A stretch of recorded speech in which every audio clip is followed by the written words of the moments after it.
Olá, amigos, sejam todos bem-vindos a mais um episódio do projeto Pílulas da Associação Médico Espírita de São Paulo. Nós estamos abordando o livro O Caminho, a Verdade e a Vida, do Espírito Emmanuel, pela psicografia de Chico Xavier, e hoje nós vamos falar sobre o capítulo 8, Jesus Veio. Mas antes disso, gostaria de convidá-los a podermos adentrar nosso mundo interior, fechar um pouco os nossos olhos, ou apenas aquietar a mente para visualizarmos com mais clareza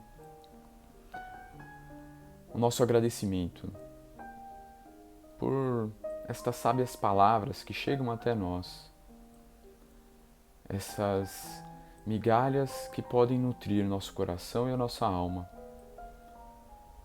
nos guiando pelo caminho da verdade, e que assim possamos viver a nossa vida construindo o alicerce para que o nosso espírito frutifique o amor divino. Que assim seja.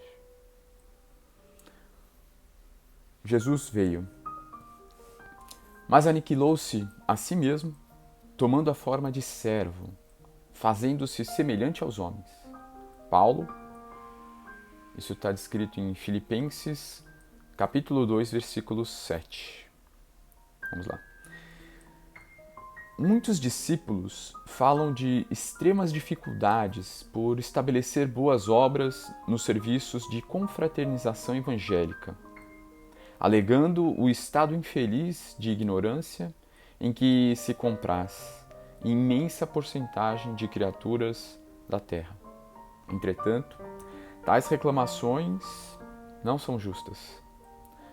Para executar sua divina missão de amor, Jesus não contou com a colaboração imediata de espíritos aperfeiçoados e compreensivos, e sim, aniquilou-se a si mesmo, tomando a forma de servo, fazendo-se semelhante aos homens. Não podíamos ir ter com o Salvador em sua posição sublime. Todavia, o Mestre veio até nós, apagando temporariamente a sua auréola de luz, de maneira a beneficiar-nos, sem traços de sensacionalismo. O exemplo de Jesus, nesse particular, representa a lição demasiado profunda. Ninguém alegue conquistas intelectuais ou sentimentais como razão para desentendimento com os irmãos da terra. Homem algum dos que passaram pelo orbe alcançou as culminâncias do Cristo. No entanto, vemo-lo à mesa dos pecadores, dirigindo-se fraternalmente a meretrizes, ministrando o seu derradeiro testemunho entre ladrões. Se teu próximo não pode alçar-se ao plano espiritual em que te encontras, podes ir ao encontro dele, para o bom serviço da fraternidade e da iluminação, sem aparatos que lhe ofendam a inferioridade. Recorda a demonstração do Mestre Divino. Para vir a nós, aniquilou a si próprio, ingressando no mundo como filho sem berço e ausentando-se do trabalho glorioso como servo crucificado. Essa reflexão é bastante profunda, apesar de um texto simples e breve, nos remete ao que somos chamados a realizar nessa nossa vida. É para isso que estamos aqui. E o quanto que muitas vezes nós mesmos podemos criar obstáculos desnecessários para colocar o amor em movimento. Jesus quando chegou aqui em sua estadia terrena, ele não fez questão de pegar discípulos prontos, pessoas que já o compreendessem perfeitamente e assim facilitasse seu trabalho. Ao contrário, ele semeou em terras que estavam mais férteis, isso brotou mais brevemente. Em outras terras talvez não tão férteis, isso demorou mais tempo para brotar. Em outras ainda, talvez tenha exigido outras encarnações para que viesse a brotar o amor de Jesus, o amor do Cristo. Então, é isso que ele espera de nós. Ele não espera que nós estejamos num nível determinado de evolução para começarmos a atuar nessa seara do Cristo. Todos nós estamos prontos exatamente aqui e agora para colocar o amor em movimento. Não há nada que nos impeça de fazer isso. E o quanto que ele nos presenteia saindo, né, de seu orbe celeste, desse nível de luminosidade, e se colocando, né, nas vestes de um homem comum, de tal forma que pudéssemos enxergar ali alguém mais próximo de nós, e o quanto que aquele homem conseguiu fazer, conseguiu contribuir com tantas pessoas, e assim ficando um pouco mais factível para os outros homens que aqui encarnados pudessem identificar, talvez um primeiro passo, que conseguissem dar em direção ao amor divino. E como foi colocado, ele já nasceu, né, sem nem ao menos ter um próprio berço.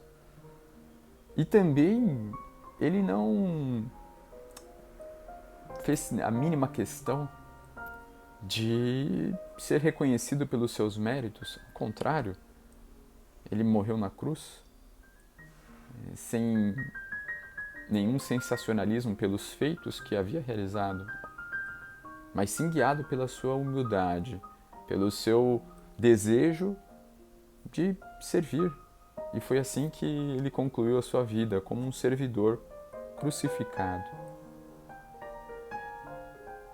E estas reflexões talvez possam nos ajudar a talvez cobrarmos-nos um pouco menos em relação a um contexto ideal ou uma situação ideal, para que aí eu comece a agir no bem. Não, quando eu já estiver ok financeiramente, tiver encaminhado os meus filhos, aí então eu vou me dedicar ao bem, a uma instituição, à caridade.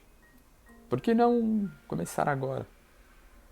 A começar conosco mesmo, vivenciando esse amor com a gente, o amor de Cristo conosco mesmo, com essa tolerância, sem esperarmos que tenhamos essa perfectibilidade que não nos cabe ter agora. E também a tolerância e o amor com aqueles que estão ao nosso redor, principalmente na nossa casa. E se eventualmente viermos a achar que estamos num nível acima, por que não descermos ao nível daqueles que estão conosco? Que muito provavelmente não é o caso. É mais fácil que alguns destes estejam até acima de nós e apenas ainda não conseguimos identificar isso, enxergar isso com clareza. Mas vivenciando e nos colocando ao nível daqueles que estão ao nosso lado, é ali que podemos atuar com o amor de Cristo e colocar este amor em movimento, pois é isso que nutre a nossa essência, é isso que nos faz progredir na vida espiritual. Que possamos começar agora. E dessa forma, concluindo essa nossa conversa de hoje, eu gostaria de agradecer a toda a espiritualidade que nos acompanha dia a dia, desejando que possamos ter esta clareza e até mesmo o senso de urgência, fazendo da nossa vida realmente como instrumentos para o Criador, auxiliando nessa modelação do amor. A começar em moldando-nos nos exemplos deixados pelo Cristo. E que através do exemplo possamos também propagar às demais pessoas. De tal sorte que ao término dessa nossa jornada, no lugar de reconhecimento ou festividades ou exaltações, possamos simplesmente ter o senso de realização, de poder ter contribuído com tantos corações quanto nos tenha sido colocado ao longo do caminho. Que assim seja. E espero que você continue acompanhando esse projeto da Associação Médico Espírita de São Paulo e nos vemos num próximo capítulo. Até mais.